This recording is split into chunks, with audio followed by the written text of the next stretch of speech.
Peggy 18. I survived this long by staying out of trouble. Saving you may have changed all that. The world of Rage is definitely not the place to want to take your parents on vacation.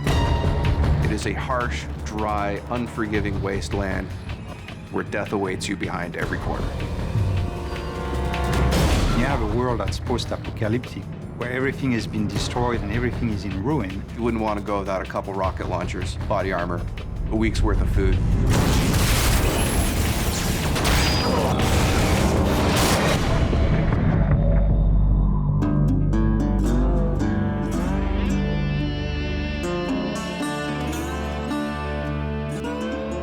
So the first character that you meet in Rage is named Dan Hagar. I hear there's something special about you Ark people.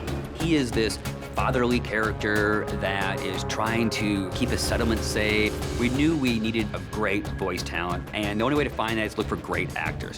In the initial images I saw of Dan Hagar, he had glasses, the shorts, the fishing vest, and I go, that totally reminds me of Walter Sobchak from The Big Lebowski. And I go, Tim, we need to get John Goodman. Welcome to the future. You can imagine if there was an actor from Hollywood that could survive an asteroid destroying the Earth, he would be on that list. Get to town. It'll be safer there. You can feel his fatherly ways. You can feel that he's got this tough interior. It really was a great combination. Sound really is half of your experience. The first half is being taken in with your eyes. The second half is being taken in with your ears. You should be able to look at something in the world, hear the sound that's coming from that, and think in your mind's ear, yes, this makes sense. This fits in the world. Gun sounds are one of the hardest things in the world to do, only because you're constantly hearing them.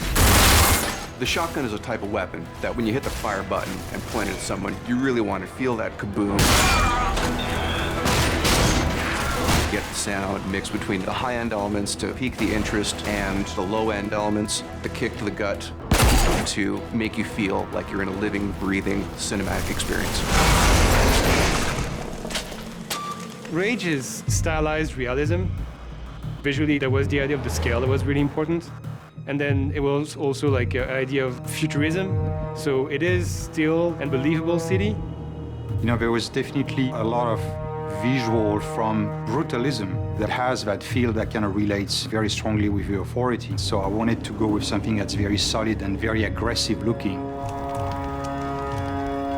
And also we're trying to basically make the parts of this universe one cohesive environment.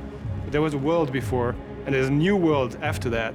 And you have to think of like the layers between the two eras, basically. When I started this technology, I had some image in my mind of what it could do, but when the artists get a hold of this and they start working their magic on it, they produce things that, when I look at some of the scenes in Rage, I'm just, wow, that looks better than I would have thought this game could look. The technology right now allows us to paint on any surfaces at a pixel level.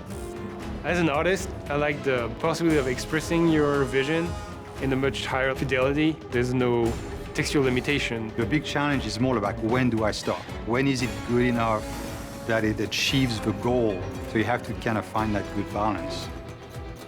I want the player to feel like he lived through an experience that is bigger than just the game itself. Everyone who's seen the game so far has had the same reaction. It's like a visual shock. There's some really breathtaking imagery there, and it is better than I would have imagined it would be.